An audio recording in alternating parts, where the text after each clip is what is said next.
Welcome to Ask the Good Doctor. I'm Dr. LaJoyce Brookshire here on Sirius XM, Urban View Channel 126. Hey.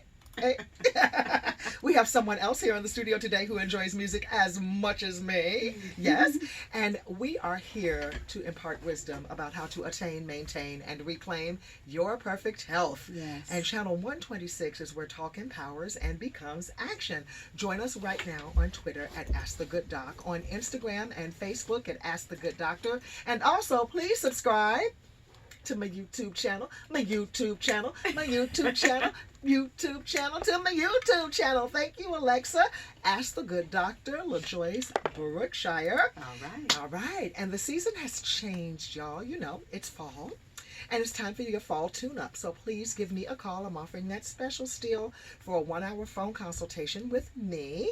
And just send me an email to make a schedule with me at askthegooddoctor@msn.com. And also, the early registration has been extended for the Wellness Warriors Weekend Getaway at the Essex Culinary Resort and Spa in Vermont. We love a good spa. Oh my God, Deborah, it is too much. You all are going to find out who my little parakeet here is today. And I'm so excited to have her here. We've got early bird registration, and it's been extended for a few more weeks. So if you are interested, send that email to askthegooddoctor@msn.com. And in commemoration of World AIDS Day today, we're going to have a real talk about HIV and AIDS that is still a thorn in the side of communities of color. And to help us do just that are our guests today, Deborah Fraser-House, the principal of D. Fraser-House and Associates, which is a private consulting firm which connects corporations to public health. And we'd like to welcome Deborah. She's going to join us later. And the Deborahs have it today. In studio is another fabulous Deborah. She's a strong songstress extraordinaire. She is Deborah Cox. Hey. Good to see you. Good to see you. And guess what, y'all? Deborah is an AIDS advocate. Mm-hmm. Absolutely. She's saying absolutely like we know that. Because when I last saw her, I didn't know that. And we're going to do full disclosure. First of all, we're going to talk about how Deborah and I know one another. You want to tell them or you want me to tell them? You tell them. Okay. I was Deborah's first publicist at Arista Records. Back in the day, wow, this was, it's about 96, 97. Yeah, 96, definitely. 96, 97. Yeah. Back when we were, oh my gosh, it was an amazing time. Just let me say that. And good time in music. Good time. Magical. New York was magical. Yes. There were so many different venues and different places to showcase your talent and hear good music. And yeah, it was a good time. And Deborah was very well received. She was. There was a lot. Yeah, that was a little nerve-wracking for me because it was very different scene back then. Yeah. And I wasn't really sure if how people were gonna receive me. But anyway, go on. No. This is good because your story is just phenomenal about how she even got the phone call. And I believe you were home washing dishes. What? Were you washing dishes and LaSalle said Clive Davis is on the phone? Oh, we were probably writing or something. We had a very small apartment and we'd write a lot in the kitchen area where the little the island. Yeah. Yes. So anyway, we had just finished writing a song and we had gotten this call from Clive in the afternoon, and he was just talking about the demo tape that he received and loved. It was a cassette. A cassette. And he loved the songs. Where Do We Go From Here was on the demo, and he loved the song. And a few weeks later, we were out in LA meeting at the Bungalow. Yes. Famous Bungalow in Beverly Hills, and we talked about style of records and music and and it was signed. Yes, she sure was. Like lickety split. Yeah. I remember Jackie Reinhardt writing to press people about you, and she said, "We're pregnant and proud." Oh, about wow. Deborah. What a way with words. It was a way with words. And I was glad to have Deborah. I really was. And we had some amazing times together on the road. Really vibrant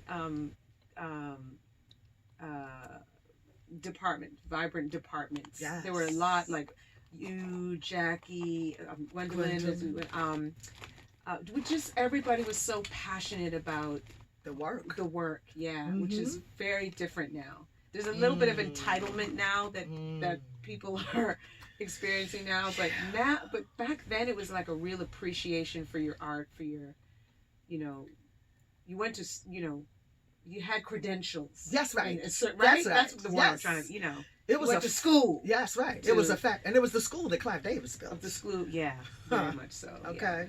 Yeah.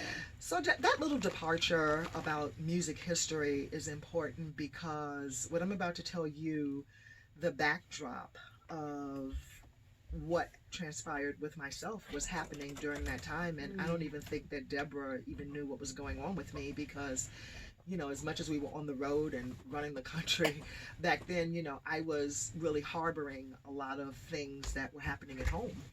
And the one thing that's most troubling about this conversation is that HIV and AIDS statistics are still raging 30 years into the epidemic. And my own story is this, that in 1990 I met a man who was totally awesome, who was my Prince Charming, who just like rode in and scooped me up. And he married me knowing he had full-blown AIDS and did not tell me. And Deborah's mouth is wide open. What? He did not tell me. And he wined me, dined me, and proposed to me 5 months into the relationship. And for all of you all who are listening to this, I want you to just know that that's a huge red flag. And so the end of our getting to know you phase ended, and the now I'm planning my fabulous out-of-town wedding began. And I was excusing away a lot of things that I saw that were red flags. So you there were red flags. There were things that you knew in your spirit that weren't right. There were things that I knew in my spirit that were not right, and I was chalking it up to wedding stress. To wedding stress. And because they have Bridezilla, they should also have Groomzilla. He was Groomzilla. Wow. But yes. The moment we got married though, and on the honeymoon, he flipped in Hawaii. He flips. He turns into Dr. Jekyll and Mr. Hyde. I don't recognize him. Whoa. He's completely out of character. And it continues like that for 2 years into our relationship. And then he gets sick. And he's diagnosed. So all this time you didn't know? Had no clue. Had not a clue. And all this time I'm working at Arista, y'all. Oh my God. Yes. And then he gets diagnosed with AIDS. Full-blown AIDS. T-cell count of 4. Oh my God. And so it was a very tumultuous time. And I made the decision to show up at work. I made the decision to be present, like Deborah is saying, how we were present back then. Present in it. In it. Because even though I was managing 250 phone calls a day on Deborah's behalf and Whitney and Miss Aretha's behalf, it was a walk in the park compared to what I was dealing with at home. And so you all were my respite every day. And I thank you for that.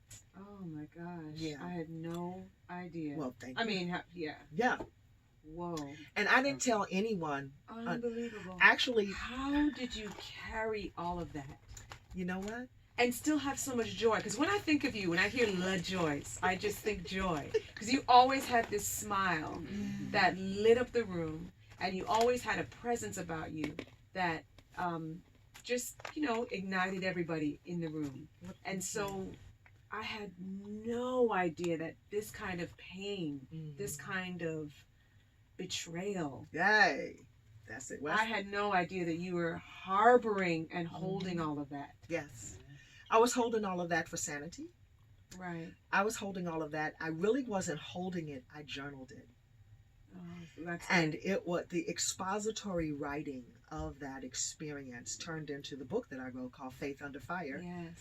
And I remember when you, right. Betrayed by a thing called love. You say this kind of betrayal, that's the subtitle, because it was a betrayal in love. Yeah. But I have to take my responsibility for what I got myself into, because, when you say responsibility, I hope it's, I didn't ask enough not questions. No, I didn't ask enough questions. And did he apologize? Never. Not even on deathbed did he apologize. Wow. He didn't feel and you talk about entitlement. So that's a sociopath. That's and a person narcissist. And it's a a narcissist. and technically the psychological term for it is a sociopathic narcissist. And you are absolutely correct. And we need the Ianlas and to diagnose and let people know about those kind of people, because right. I've had to remove those people in my own family that are narcissists and sociopaths. Absolutely. I've had to separate myself physically and just because that's just as damaging. Completely. It's actually, it will tear you apart on the inside if you don't have something else. Thank God I had him. Right. And I had my notebooks, and I knew that one day what I was writing I would be able to share with the world with dry eyes without crying, because Lord knows I did enough of that. Yeah. And and I would do it before I got to work. I mean, I would literally sit in my car and say, Lord, please let me come back home and not find this man in this house dead. And I would cry to the bus stop, and then I would cry home, and before I got out the car I would say, please let me walk in here and he not be dead, because I that was a memory I did not want to carry. And ironically though, he died the day of the Biggie and Faith photo shoot for the cover of Vibe magazine. I know some of you all remember that. Yeah, I remember that. That's iconic. That's iconic. Thank you. I did that. That's my work. Yes. Wow. But he died that day. In fact, Biggie sent me home from that photo shoot, because it was before we were carrying cell phones. It was, it was pagers. Girl, yes. I didn't have a pager. Okay, and car phones in the car for the car service. Right. So my driver from the car service keeps running back to the set every hour. Like, come here. The hospital's calling. And finally, Biggie, like half the day, he said, the driver keeps coming to get you to go to the phone. Go home and take care of your business. I know your husband's sick.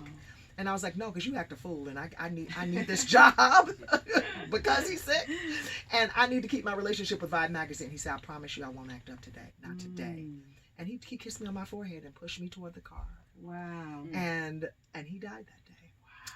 And it was that job. It was you all that gave me strength, gave me courage. And but when the doctors thought that I was infected, I had a problem with them. Because this man was in the hospital for 40 days and I was sleeping in a chair next to him.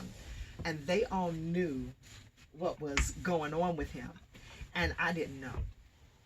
And so I'm sitting there in my dress and whatever. So then like, oh, you all want to wash him? Don't worry, I'll wash him.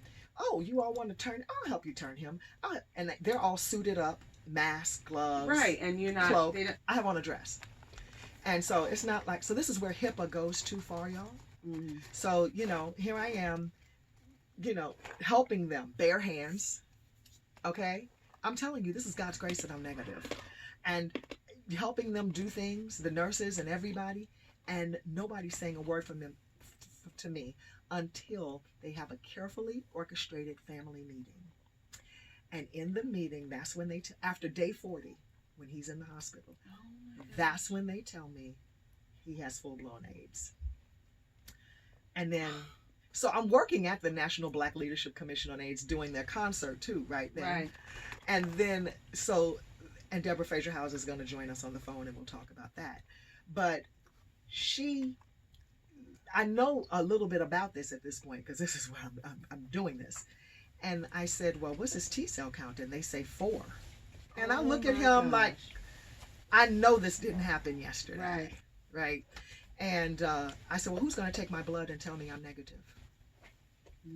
And they said, no, well, first you have to be counseled. I was like, no, see, you all just told me that my husband has full-blown AIDS. Somebody's going to take my blood today. And let me tell you, I had to act like a girl from the south side of Chicago. She comes out every now and again. But I still know how to behave like that. And I had to stomp my feet and say things to them. But they got that pick unit in there to take my blood.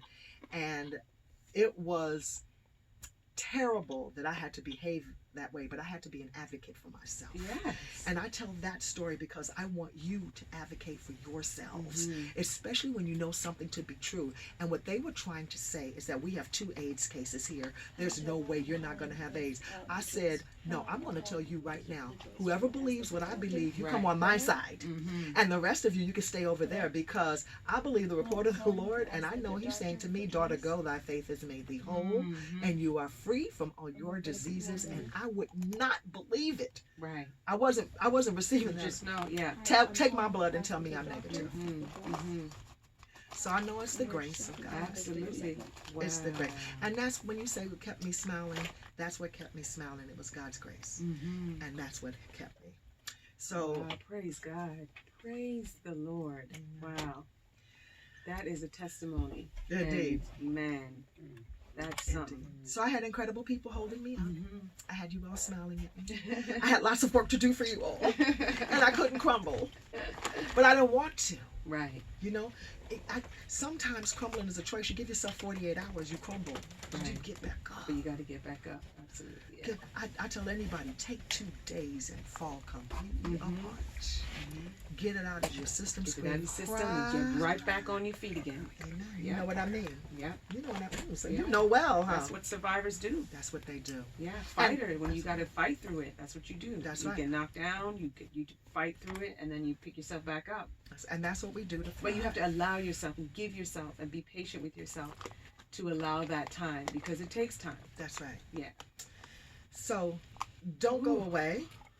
And when we come back,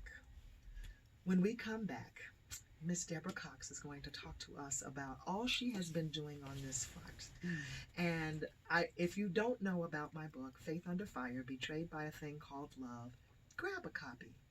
Not just for support, but for education. Yes. Because this needs to be shared with every young girl. Yes. With every woman. Because there are signs there that are the textbook of the sociopathic narcissist that you should be aware of. Yeah, absolutely. And we are transparent here today and every day that we're here to be able to impart to you so that you can maintain your perfect health. So when we come back, more with Deborah Cox. I'm Dr. LaJoyce Brookshire on Sirius XM Urban View, Channel 126.